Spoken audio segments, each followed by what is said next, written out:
there's general support for Saudi military activities in Yemen because of that. That's Ali Shahabi, who is the founder of the Arabia Foundation, which is based in Washington, D.C., and has been supportive of what the Crown Prince of Saudi Arabia has been doing. Ali Shahabi, thank you for joining us. Thank you, Jeremy. And Here and Now is a production of NPR and WBUR in association with the BBC World Service. I'm Jeremy Hobson. I'm Robin Young. This is Here and Now.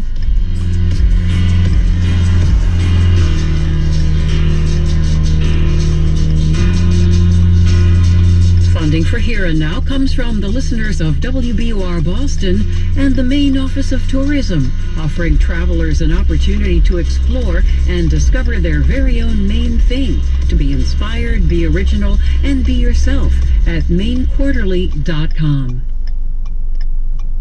You're listening to WHYY. Stay with us as Here and Now continues. Gospel at Kelowna supports WHYY. Opening May 18th at the First Unitarian Church in Center City. 60 singers. A jubilant musical experience of redemption and love. Gospel at Kelowna. Tickets at KelownaPhilly.org. On the next Fresh Air, the life and death of Robin Williams. We talk with New York Times culture reporter David Itzkoff, who's written a new biography of the comic commander. And we speak with Kristen Ritter, star of the Netflix show Jessica Jones, which has been renewed for a third season. She also played Jesse Pinkman's girlfriend in Breaking Bad. Join us. This afternoon at 3 and again tonight at 7 on WHYY. Supporting WHYY, Sage Life, with 4 communities in the Philadelphia area, including Plush Mills, Kiffin Grove, Dalesford Crossing, and Sage Life's newest community, Echo Lake in Malvern. Learn more at sagelife.com. Sage Life, senior living, but different. WHYY forecast is calling for scattered thunderstorms overnight with a low dipping to about 64. Then there's the chance for thunderstorms tomorrow. This is WHYY FM, Philadelphia, WNJN FM, 89.7, Atlantic City, WNJZ 90.3, Cape May Courthouse, WNJB FM 89.3, Bridgeton, WNJM 89.9, Manahawkin, and WNJX FM 88.1, Berlin. Funding for Here and Now comes from MathWorks, creators of MATLAB and Simulink software, accelerating the pace of engineering and science. Learn more at mathworks.com. From NPR and WBUR Boston, I'm Jeremy Hobson. I'm Robin Young. It's Here and Now.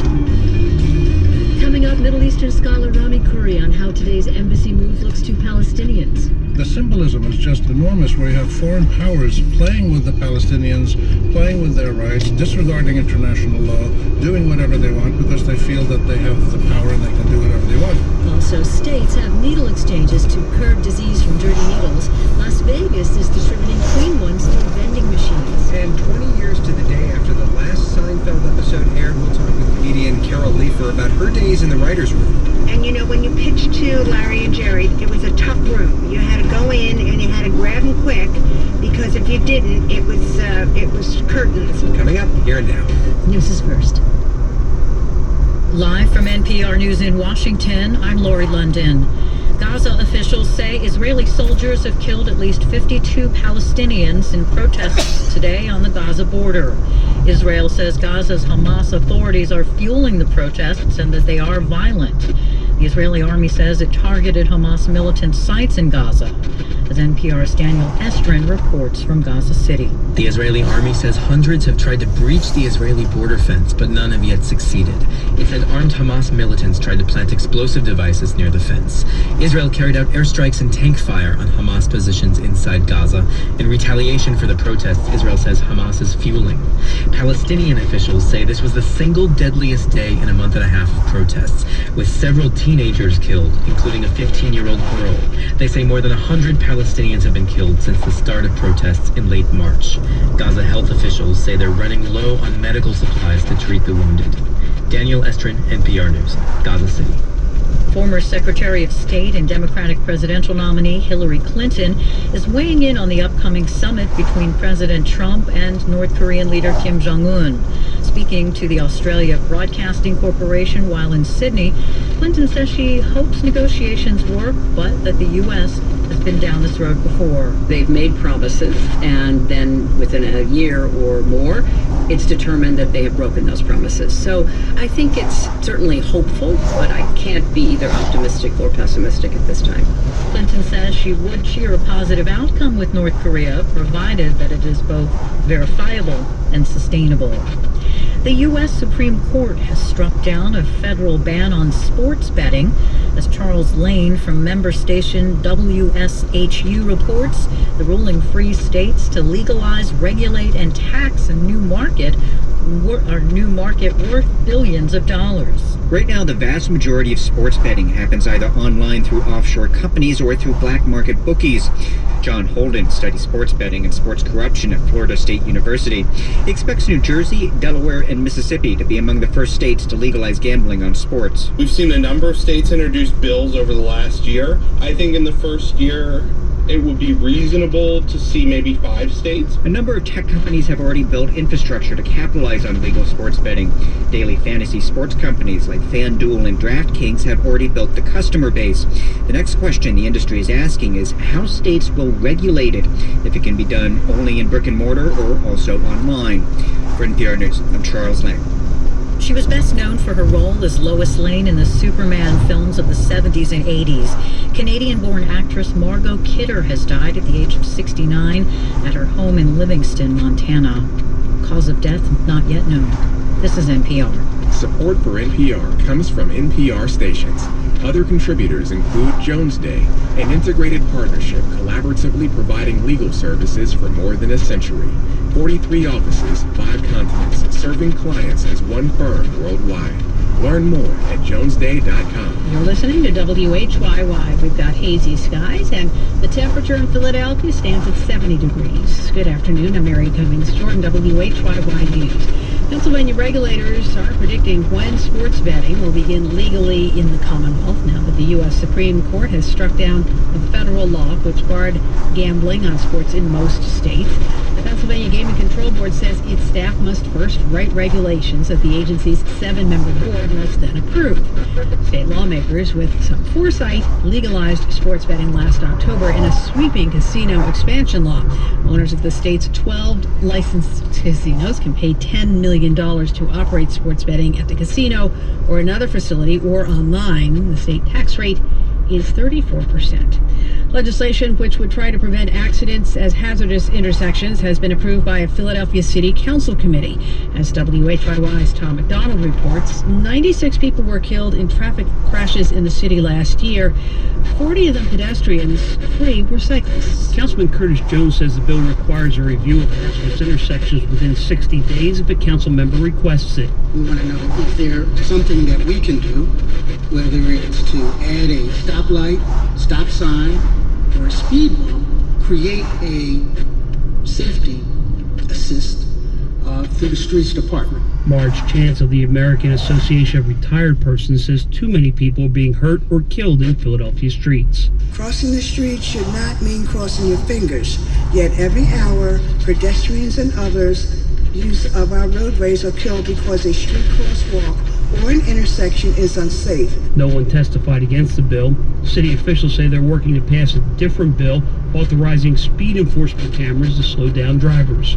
Tom McDonald, WHYY News. In sports, Phillies take a breather today before they head to Baltimore. They'll take on the Orioles tomorrow evening. The WHYY forecast, we could see a stray thunderstorm overnight, lows dipping to the low 60s. Tomorrow there is the chance for thunderstorms later in the day. High Tuesday near 88. This is WHYY. From NPR and WBUR, I'm Jeremy Hobson. I'm Melvin Young. It's here and now. Today, President Trump sent a video of congratulations as the new American embassy in Israel completed the move from Tel Aviv, opening in West Jerusalem. And we extend a hand in friendship to Israel, the Palestinians, and to all of their neighbors. May there be peace. May God bless this embassy. May God bless all who serve there. And may God bless the United States of America. There was not peace today. More than 36 Palestinians were killed by Israeli army fire as they protested, sometimes violently. Palestinians are burning tires, throwing rocks and firebombs, and have made several attempts to breach a security wall. Rami Curry is a professor at the American University of Beirut, a syndicated columnist for Agence Global, and a senior fellow at the Harvard Kennedy School. He joins us in the studios. Rami Curry, welcome back. Thank you. And remind us the status of Jerusalem, captured by Israel in the 1967 Mideast War, what this means to everyone in the region. According to international law, Jerusalem, according to the 1948 partition plan that the UN voted, was supposed to be a demilitarized international zone that neither Israelis nor Palestinians controlled. That didn't happen. The city was split, and then in '67, Israel occupied the eastern part, which had been part of Jordan. Virtually everybody in the world recognizes East Jerusalem as an occupied territory. West Jerusalem is widely recognized as the legitimate part of Israel. Because there's still hopes for negotiating a two-state solution and a divided Jerusalem, capital of each state, U.S. allies, France, UK, other countries in the region have opposed this move of the American embassy to Jerusalem. And remind us, too, these protests today were an escalation of protests that have been going on since March, attempting to break this decade-long Israeli-Egyptian blockade. This was imposed after the Palestinian group Hamas seized control of Gaza in 2007. 60 protesters have been killed since March in these ongoing protests. So what are they protesting? They're mostly defenseless, unarmed civilians protesting vigorously, showing that they have a right to return to Israel or to have a negotiation with Israel that leads to a two-state solution. And the situation in Gaza is intolerable. Several million people in Gaza, about 85% of them depend on the UN for food. The water in Gaza is virtually all unusable. There's a blockade, which is predominantly put by Israel. The Egyptians play a certain role, but the Egyptians open the border now and then for people to get out. And it's a symbol of the continuing reality of the core issue, which is Palestinians that were driven out of Israel in 1947 and 48 feel that they have certain rights to return or to negotiate a new situation of a sovereign Palestinian state living alongside Israel. The Israelis say no, they don't have that right. They have to recognize Israel as a Jewish state. That's the significance of this date today. It is the 70th anniversary of the founding of Israel, as you mentioned, in 1948, but also seen by the Palestinians as the Nakba. Right. There was in 1947-48 the process of the Jewish zealots, the fighters who wanted to create a Zionist Jewish state, became much more active. Fighting broke out in Palestine. A lot of Palestinians were expelled. A lot of them fled during the fighting. Israel was created in 48, and that date is remembered as the Nakba, the date of the catastrophe for the Palestinians. But you mentioned that the Israelis are demanding that they be recognized as a Jewish state. It's more than that. For the Israelis, it's an existential matter of existence. They want to feel secure. And that brings in the other headline of recent weeks, which is President Trump withdrawing from the Iran nuclear pact, in part because there's no demands on Iran to stop its support of groups in the area, including Hamas.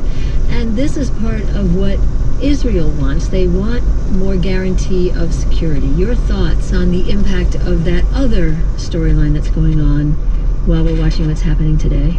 First, I would say there's no state in the Middle East that is more secure than Israel, partly because of its enormous international support, the U.S. in particular, and because it has probably somewhere around 200 nuclear bombs, which they pretty much admit, more powerful than any combination of neighbors for the last 30, 40 years. Yeah, but you have Iran passing missiles through Syria to Hezbollah, to Hamas. Right, so every few years a war breaks out, and I've lived through many of these wars in the Middle East, and Israel keeps expanding and building settlements, and so Israel is not threatened with existential obliteration like happened with the Holocaust. Where the new problem comes up for the Israelis is they see Iran as a future threat. The Iranians are not ever going to attack Israel. I mean, that is, I think it's a certainty. The Iranians are not crazy. They sent some missiles from Syria just last week. The Israelis have attacked Syria many more times than anybody has attacked Israel. So the Israelis have carried out hundreds of air attacks in Lebanon and in Syria. So the point is both sides have a conflict. They have a political conflict. The Iranians have issues that we can criticize them for sure. But the idea that they are an existential threat to Israel is really pretty silly. But how does this happen? And we see these protests today. The embassy is formally opened. How does this get tamped down? Nothing's going to happen while you have the current incompetent Palestinian leadership, the Israeli very right-wing nationalistic leadership of Netanyahu and Likud, and the American leadership under Trump. There are 7-8 million Palestinians who still feel that their national rights have not been secured, and they are peacefully demonstrating for the most part to end their refugeehood through a negotiation with the Israelis for two states. The core issue for the Palestinians is ending their refugeehood. The core issue for the Israelis is being accepted as a formal, normal state in the region, and the mediator from the outside who can get this done is not the United States. Who do you think does it, if not the U.S.? There isn't any one mediator right now that can step up and do it. It's going to have to be some kind of coalition of international parties that both sides trust. The Israelis only trust the Americans, essentially, right now. And the Americans under Trump now, with Jared Kushner and Sheldon Adelson and these guys running the show, are very, very close to Netanyahu and essentially giving him what he wants. So the U.S. is totally out. But the U.S. has been a failed mediator for the last 25 years. They had a monopoly on mediation and they failed. They're serial failures.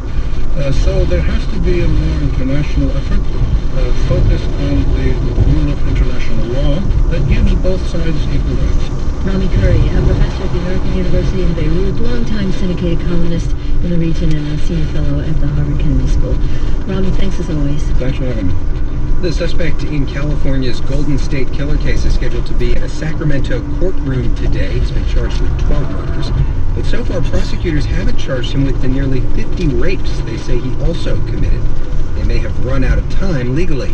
Across the country, there are calls to review such statutes and possibly get rid of them altogether. Bob Moffat from Capital Public Radio reports. Prosecutors have as long as it takes to obtain a murder conviction, but not a rape conviction, depending on the state. In Oregon, Leanne Latrell DiLorenzo took up the cause of eliminating statutes of limitations for rape when she discovered her state statute was 6 years. It was shocking to me personally that there was an arbitrary deadline that the government had established in which they felt this particular timeline was when a woman had an opportunity to bring her case forward. She runs the nonprofit VoteERA.org, which focuses on equal rights for women. The Oregon legislature doubled the number to 12 in 2015. 21 states and the District of Columbia limit the time prosecutors can bring charges in a rape case. Florida could also be included in that list. Florida has no time limit to prosecute if a weapon is used, but if a weapon isn't used, prosecutors have only 4 years to file charges. In Illinois, it's 10 years if the crime is reported immediately, but 3 years if it's not. Ohio, 25 years, but in Connecticut, Arkansas, and New Hampshire, it's 7 or less. Some states like Washington are considering changes, although Democratic State Senator Jamie Peterson recently killed a bill that would have eliminated the statute of limitations. He says he's open to more time for rape cases, but not unlimited time. He says degradation of evidence is one problem. The second problem is the perspective of the accused person may lose the ability to defend himself or herself over time. But time also plays a role when it comes to rape victims coming forward after such a traumatic event. Chelsea Byers leads the national campaign to abolish statutes of limitations on rape and sexual assault. The severity of the shame and stigma that is placed in the experience of the survivor cannot be understated.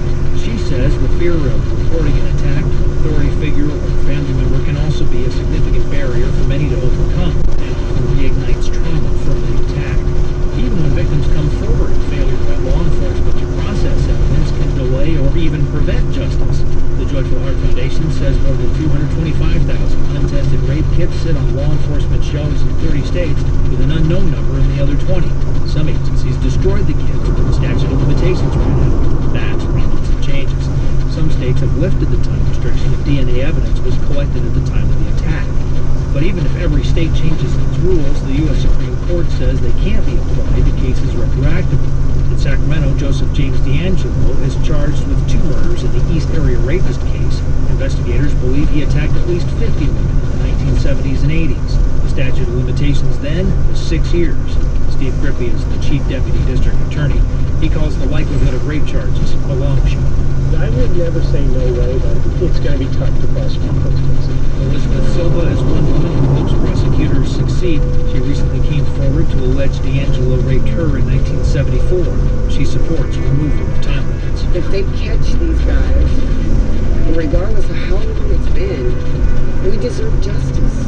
We've had to live with this. According to the Department of Justice, 31% of sexual assault victims report the crime to law enforcement. For NPR News, I'm Bob Moffat in Sacramento.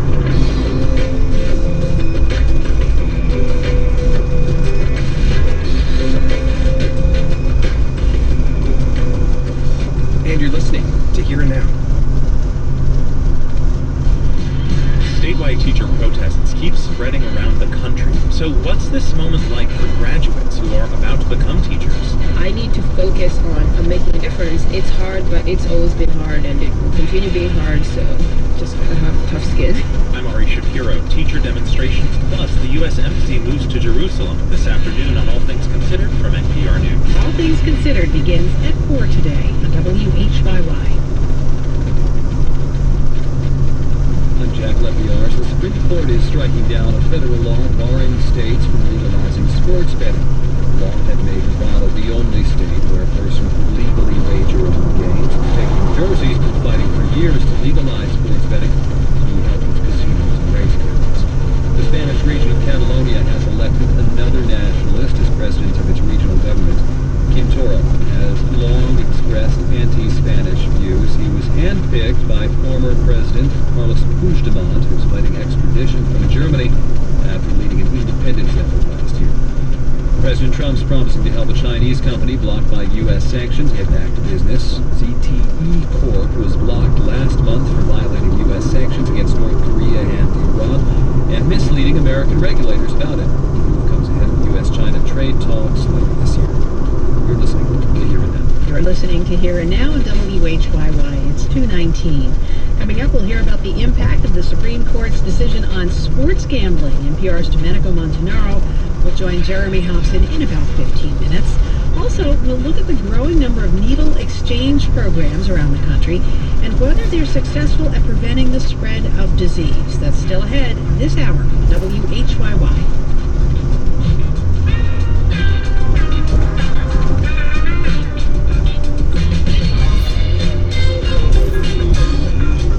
Eastern State Penitentiary supports WHYY and hosts a new participatory art exhibit, Photo Requests from Solitary. This project invites men and women held in long-term solitary confinement in U.S. prisons to request photographs of anything at all, real or imagined, and invites volunteer photographers to make the images. This and 12 other artist installations are included with admission to the historic site. Learn more at easternstatepenitentiary.org. Funding for Here and Now comes from listeners of WBUR Boston and Geico, offering the Geico mobile app. The Geico mobile app stores ID cards, enables bill pay, and submits policy updates and claim reports directly from a user's cell phone. Learn more at geico.com. This is Here and Now. Believe it or not, it was 20 years ago today when the last episode of Seinfeld aired. 76 million people tuned in for that. Seinfeld was one of the most popular shows of the 90s and still airs in reruns today. Comedian Carol Leifer was one of the writers on Seinfeld, and she joins us from New York to reflect on it. Carol Leifer, welcome to Here and Now. Thank you for having me. I am a fan of your show. Oh, awesome. So I love when I'm on shows that I actually listen to. Well, it is great to have you, and can you believe that it's been 20 years since the finale? I cannot. It's pretty wild, pretty head-spinning.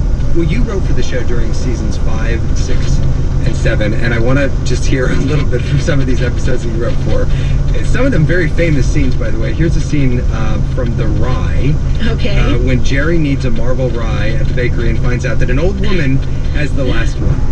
Yes. All right, look, I'll tell you what. I'll give you $50. Now be reasonable. You cannot turn down $50 for a $6 rye. Oh, what? Stop it. Rye, lady. Help! Someone help! Shut up, you old bag! He stole my Marble Rye. Where did that idea come from? Do you remember? I do remember. You know, Jeremy, when you write on a show like Seinfeld, one of the hazards of being a writer on a show like that, or really any show, but more so in the heyday of a hit, popular network TV show like Seinfeld was, I was always accosted by people who said, I have a great idea for Seinfeld. And I was like, oh boy, here we go. And it's like, Betty keeps her egg salad in the refrigerator at the office. And like, oh my, here we go. But a girlfriend of mine from high school, she said, the funniest thing happened to me. My husband and I had a couple over for dinner, and they brought a bread, and I forgot to put it out. And I realized at the end of the evening that they had taken the bread home with them.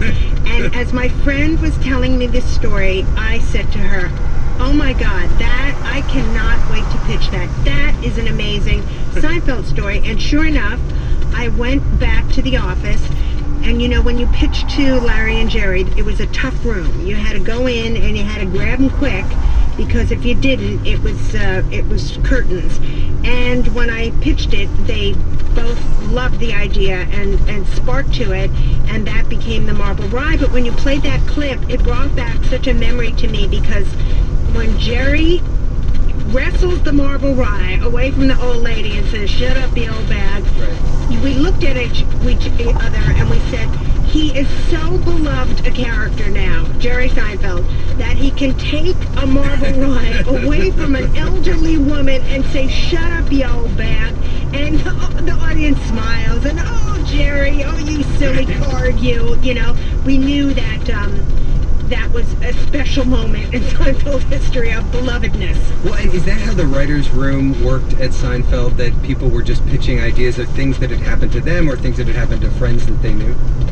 It was a lot like that. When you went into pitch, if it wasn't a tight little idea, you could see them drift off.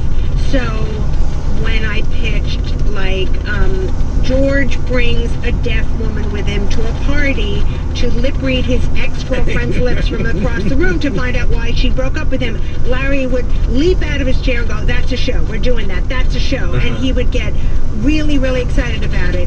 And if it was something that had happened to you in real life, I always felt that gave you a leg up, because they didn't have the option of going, oh, I couldn't see that. Like, another one of my episodes was The Beard.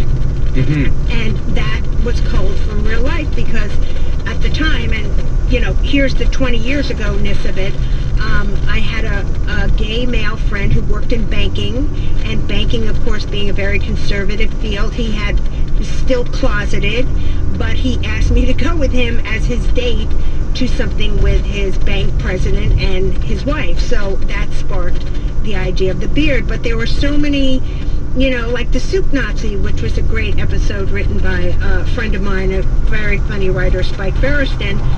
The Soup Nazi was based on the soup place that was around the corner from The Late Show with David Letterman, where he worked as a writer.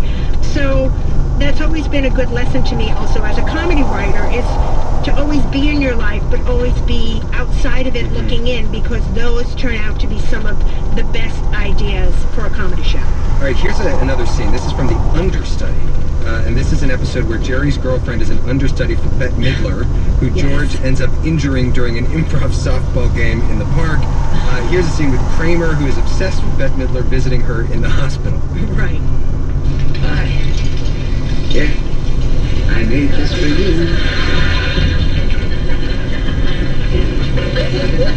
What is it? It's Macaroni Midler. Macaroni Midler? See how you're singing? Yeah. Now, what I wanted to ask you about here is, in almost every episode, maybe every episode of Seinfeld, there's a guest character that comes in. How important was the guest character to the show's success? Well, the guest stars were always important, and as it turns out, there were so many guest stars that went on to have huge careers. Bryan Cranston was in the Anti-Dentite episode, but it's hard to believe that in 1995, which is when we shot The Understudy, it was a little difficult to get a guest star to commit to being on Seinfeld. And we really went after a lot of big actresses who passed on it. But what was amazing about Bette Midler when we reached out to her is that the writer that I wrote that episode with, Marjorie Gross, who's sadly since passed on, she was an old friend of Bette Midler, and when we reached out to Bette Midler, having been friends with Marge and going so far back with her, she was like, oh, absolutely, I'll do it, and I'm happy to do it. So it was that connection that made us land the amazing Bette Midler and turn in a performance that, is bravura. All right, well, let's talk about the last episode. I can't believe it, 20 years ago. You were no longer a writer on the show during the final season, but what did you think when you heard that the show was ending? Well, I guess like most things, bittersweet. I think with a hit show, it's always very tricky to know when to turn out the lights. And I think Jerry had a very good sense of when it was time. And I think, look, it's 20 years later, and I don't think I'll ever work on a show as legendary as Seinfeld. I mean, they come along once in a lifetime, and what I always call it is lightning in a bottle, and that's very rare. And especially with Jerry and Larry creating it, having the writers they did, but also the cast. Each cast member could have done their own show separately. They're each that talented, and to have them all together and create this ensemble was amazing. So obviously it was sad when the show ended, but I think 20 years later, as I think we all knew then, it was the right move to do.